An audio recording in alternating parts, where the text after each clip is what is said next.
തീർച്ചയായും മഴയ്ക്ക് ക്ഷാമം നേരിട്ട സന്ദർഭങ്ങളിൽ മഹാന്മാരായ സഹാബത്ത് നബി സല്ലല്ലാഹു അലൈഹി വസല്ലമ തങ്ങളുടെ റൗള ശരീഫിന്റെ അരികിൽ വന്നുകൊണ്ട് യാ നബി അല്ലാഹി ഇസ്തഖി ഉമ്മതിക ഫഇന്നഹും ഖദ് ഹലകൂ, തങ്ങളുടെ വഫാത്തിന് ശേഷം റൗള ശരീഫിന്റെ അരികിൽ വന്നുകൊണ്ട് യാ നബി അല്ലാഹി ഇസ്തഖി ഉമ്മതിക ഫഇന്നഹും ഖദ് ഹലകൂ, അല്ലാഹുവിന്റെ പ്രവാചകരെ അങ്ങയുടെ സമുദായത്തിന് വേണ്ടി അവിടുന്ന് മഴയെ തേടുക, അവർ വിഷമാവസ്ഥയിലായിരിക്കുന്നു എന്ന് പറഞ്ഞുകൊണ്ട് പ്രവാചകരെ വിളിച്ച് സഹായം തേടിയ സംഭവം ഹജർ തങ്ങൾ ഫത്ഹുൽ ബാരിയിൽ സഹീഹാണെന്ന് രേഖപ്പെടുത്തിക്കൊണ്ട് ഉദ്ധരിക്കുന്നു.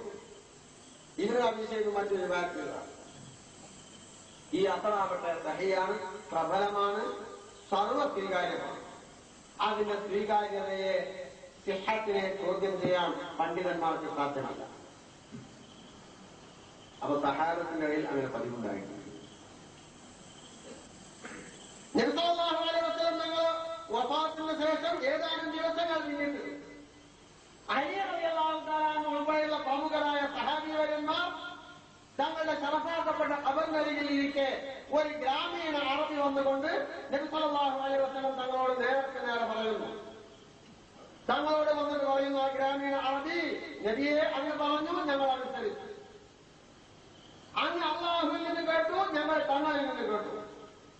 ഞങ്ങൾ തങ്ങളിൽ നിന്ന് കേട്ടതിൽ വലോ അല്ലഹും യളമൂൻ ജാഊ കമത്തല്ലാഹ വസ്തഗഫറ ലഹുമുർ റസൂലു ലവജദുല്ലാഹ തവ്വാബർ റഹീമ. പാപം ചെയ്ത ആളുകൾ അങ്ങയെ സമീപിച്ച് ആവലാതി ബോധിപ്പിക്കണമെന്ന് ഖുർആനിലുണ്ട്. തങ്ങൾ ഞങ്ങളെ പഠിപ്പിച്ചിട്ടുണ്ട്. ഞാൻ പാപം ചെയ്തിരിക്കുന്നു, ഞാനിതാ അങ്ങയെ സമീപിച്ച് ആവലാതി ബോധിപ്പിക്കുന്നു. റസൂലുള്ളാഹിന്റെ ശറഫാക്കപ്പെട്ട ഖബറിലേക്ക് വന്നിട്ട് അലി റളിയല്ലാഹു തആല അൻഹു ഉൾപ്പെടെയുള്ള പ്രമുഖ സഹാബത്തിന്റെ സാന്നിധ്യത്തിൽ വെച്ച് ഒരു ഗ്രാമീണനായ അറബി റസൂലുള്ളാഹിനോട് പരാതിപ്പെടുക. ഖബറിലേക്ക് വന്നിട്ട് അലി റളിയല്ലാഹു പറഞ്ഞു, ചെറുക്ക് വെറും ഉണ്ടാവാൻ നീട്ടു പോകും.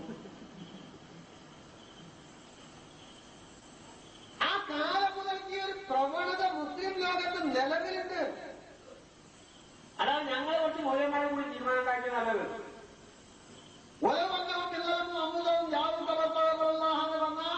സൂറത്തുൽ നിസായിലെ ഈ ആയത്തിന് ഇമാം ഖുർത്തുബി നൽകിയ തഫ്സീറിൽ ഈ സംഭവം വിശദമായി പറഞ്ഞിട്ടുണ്ട്. ഇബ്നു കസീറും ഉണ്ട് എന്നാണ് എന്റെ ഓർമ്മ.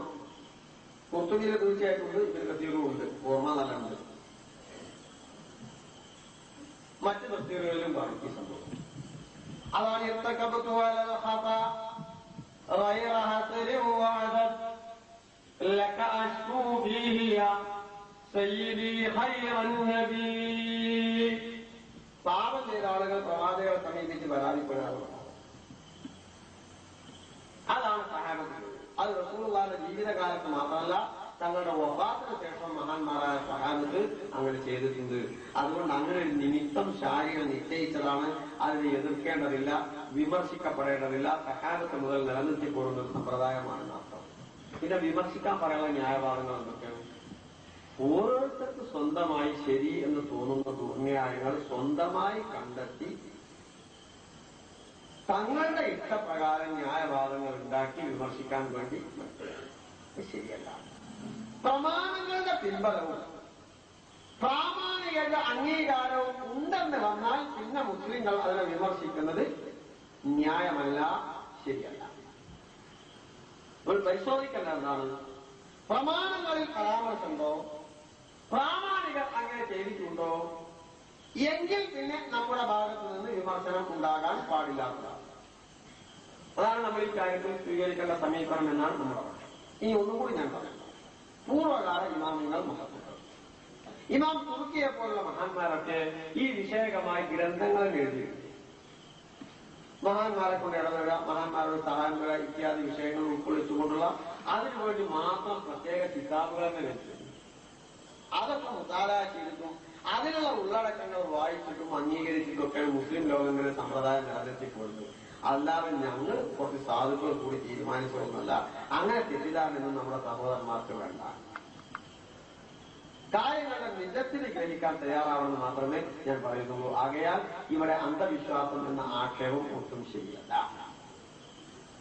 ഇനി അത് മാത്രമല്ല, ഈ മഹാന്മാരുടെ പേരിൽ അമ്പിയ ഔലിയാക്കന്മാരെ കൊണ്ട് ഇടപെടുന്നത് പോലെ തന്നെ ആ അമ്പിയ ഔലിയാക്കന്മാരുടെ പേരിലുള്ള മൗലൂദുകളും മാലപ്പാട്ടുകളും മുസ്ലിം ലോകത്ത് പ്രചാരത്തിൽ നിന്നുള്ള ശരിയാണ്. കേരളത്തിൽ മാത്രമല്ല മുസ്ലിം ലോകത്തും ഞങ്ങൾ സമ്മതിക്കും.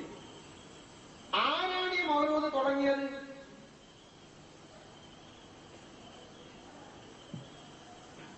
എന്താണ് അതിന് അടിസ്ഥാനം? അമ്പിയ ഔലിയാക്കന്മാരുടെ ജീവചരിത്രം വിശദീകരിക്കുക, അവരുടെ അവദാനങ്ങൾ വാഴ്ത്തി പറയുക, അവരിൽ നിന്നുണ്ടായ അത്ഭുത സിദ്ധികൾ അനുസ്മരിക്കുക എന്നതാണ് ഇതുകൊണ്ട് ഉദ്ദേശിക്കപ്പെടുന്നത്. അങ്ങനെ ചെയ്യാനുള്ള താത്വികമായ അംഗീകാരം വിശുദ്ധ ഖുർആനിലുണ്ട്. കാരണം ഖുർആൻ അമ്പിയ ഔലിയാക്കന്മാരുടെ ജീവചരിത്രം വിശദീകരിച്ചിരിക്കുന്നു, അവദാനങ്ങൾ വാഴ്ത്തി പറഞ്ഞിരിക്കുന്നു, മുഅ്ജിസാത്ത് കറാമാത്തുകൾ അനുസ്മരിച്ചിരിക്കുന്നു.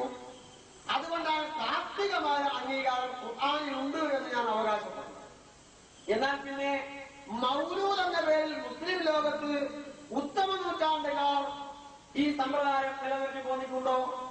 ചില ആളുകൾ പറയുന്നത് മുദഫർ രാജാവിന്റെ കാലത്തുണ്ടായതാണ്, നൂറ്റാണ്ടുകൾക്ക് ശേഷം പിൽക്കാലത്തുണ്ടായതാണ് എന്ന് ചില ആളുകൾ പറയുന്നുണ്ട്, അല്ലെങ്കിൽ പാടിയിട്ടുണ്ട്.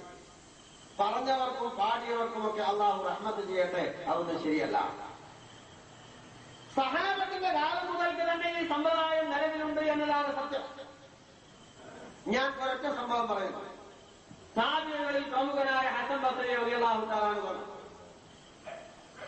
അദ്ദേഹത്തിന്റെ ചരിത്രത്തിൽ പറയുന്നത് 300-ലധികം സഹാബിവര്യന്മാരോട് അദ്ദേഹം താമസിച്ചു. അതിൽ തന്നെ 60 പേർ ബദറിൽ പങ്കെടുത്തവരും ആയിരുന്നു. ബദറിൽ പങ്കെടുത്തവർക്ക് പ്രത്യേക മഹാത്മ്യമുണ്ടെന്ന് ഖുർആൻ പറഞ്ഞതാണ്.